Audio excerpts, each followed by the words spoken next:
The world watched as breaking news flashed. Russian sub stalks U.S. carrier in high-stakes encounter. On January 14, 2026, images of the USS George H.W. Bush slicing through the North Atlantic filled screens worldwide.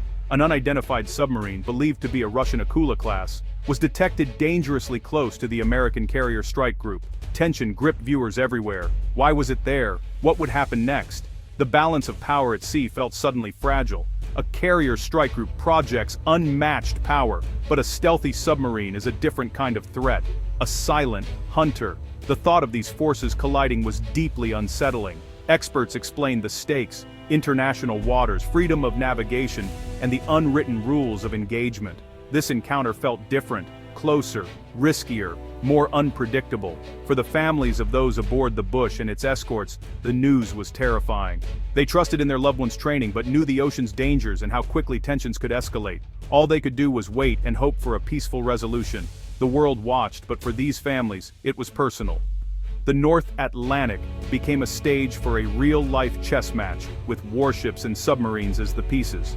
The stakes couldn't be higher. The situation was a powder keg. One wrong move could light the fuse. The world held its breath. Life aboard the USS George H.W. Bush was a symphony of controlled chaos. The carrier was a floating city of over 5,000, humming with constant activity. On the flight deck, sailors in color-coded jerseys directed billion-dollar jets in a high-stakes ballet. Below, a maze of passageways connected every part of the ship, each crew member vital to the mission. The roar of FA-18's launching was a daily ritual, shaking the entire vessel. In the Combat Direction Center, sailors monitored the air and sea for threats. Drills were constant. Vigilance was a way of life. The crew came from every corner of America, united by purpose and teamwork. They worked, ate, and faced challenges together. This unity was the carrier's greatest strength. Soon, it would be put to the ultimate test. Deep inside the destroyer, USS Arleigh Burke, the world was reduced to sound. Petty Officer Elena Morales listened intently in sonar control, trained to distinguish the natural from the man-made. For hours, all was routine, until she caught a faint, unnatural anomaly. It wasn't a whale or a geological feature. It was a whisper that didn't belong. Her training kicked in. She isolated the sound, the quiet hum of a modern submarine. Tension spiked. She double-checked her readings, no mistake. Morales calmly reported. Con, sonar, possible submerged contact, bearing 270, designate Sierra 1. The message shot up the chain of command, reaching the carrier. Across the strike group, the atmosphere shifted. The threat was now real. The contact was a ghost, appearing, vanishing, always just out of reach. This was no old diesel sub. It was a nuclear-powered hunter-killer. The CDC was tense. Every sailor understood. A submarine's greatest weapon is surprise. The Americans were up against a top-tier opponent. The routine was broken. The hunt had begun. The destroyer's sonar arrays strained to hold the contact. The carrier's mission was now shadowed by an unseen adversary. The chess match had moved beneath the waves. The silent game was on. With confirmation of a hostile submarine, the strike group became a single coordinated hunting machine. Rear Admiral Harris orchestrated the response from the carrier's command center. Destroyers and cruisers deployed towed sonar arrays, painting the ocean with sound. MH-60.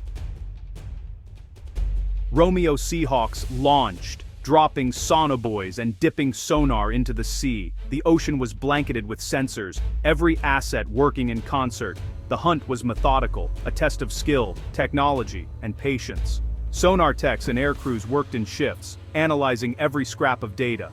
The submarine was designed to be undetectable, but the net was tightening. The Americans were determined to find their ghost. The game was on, and the stakes were rising.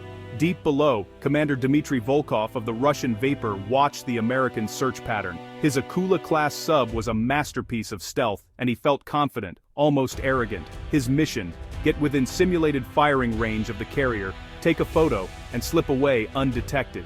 He used the North Atlantic's thermal layers and canyons to mask his presence. Volkov believed he was the cat, the Americans, the mouse. But on the carrier, Rear Admiral Harris saw through the game. He recognized the Russians' boldness and planned to use it against him. Instead of chasing, Harris set a trap. The Americans appeared to ease off, slowing searches and shifting helicopters. It was a calculated move, designed to lure Volkov in. The Americans wanted the Ghost to come to them.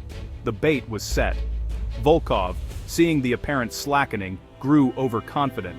He prepared to make his final move. The Americans waited, patient and ready. The high-stakes chess match continued, each commander trying to outthink the other. The ocean was silent, but the tension was electric. The trap was nearly sprung. The American strategy was patience and discipline. The carrier maintained its course, flight ops continued. Business as usual on the surface. Beneath, the trap was set, a box of sensors surrounded the carrier, overlapping fields of sonobuoys and sonar. A P-8 Poseidon arrived overhead, expanding the net. The Americans weren't chasing, they were waiting. Volkov misread the situation, thinking the Americans had lost him. His confidence swelled. He ordered his sub to close in for the kill shot. As the Viper increased speed, its acoustic signature grew just enough. Sonar operators on the destroyer USS Farragut caught the contact. A sonobuoy confirmed it. The P-8 locked in. The Ghost had a position, course, and speed. The Americans had him. The silent hunt was over. The trap had sprung. The chess match was about to end. The ocean held its breath. The confirmation was instant, multiple contacts no doubt. On the carrier's tactical screen, the Russian sub's icon turned solid red, moving toward the carrier. Admiral Harris gave the order, execute Operation Checkmate. The ocean erupted, not with weapons, but with overwhelming presence. Destroyers turned and activated their powerful sonars. Ping! Ping! Ping! Inside the Vapor, the sound was deafening, a clear message, you've been caught. An MH-60 Romeo helicopter hovered directly above the sub's position. The message was unmistakable. We know exactly where you are. For Volkov, it was humiliation. His mission of stealth had failed. He was pinned, his advantage gone. Escape was impossible.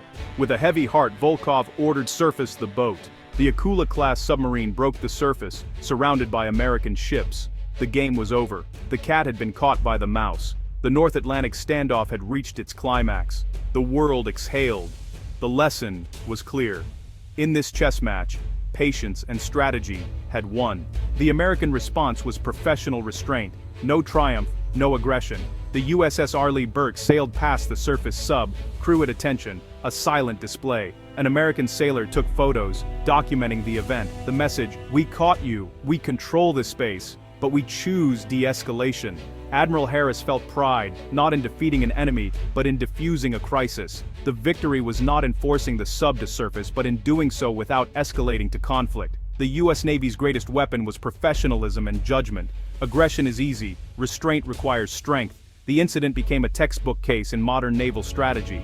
For the sailors, the lesson was immediate. They had faced a real threat and prevailed with discipline. They protected their ship and mission, upholding the highest traditions. The world took note. The power of restraint had been proven.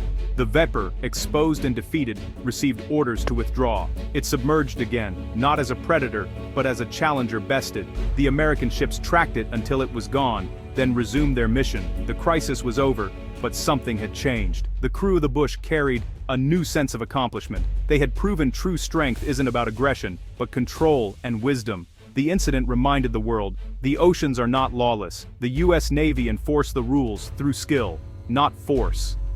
The greatest victory is the one achieved without a fight. As the Bush sailed on, it was more than a symbol of might. It was a testament to strength used wisely. The ocean was quiet again, its secrets safe for now.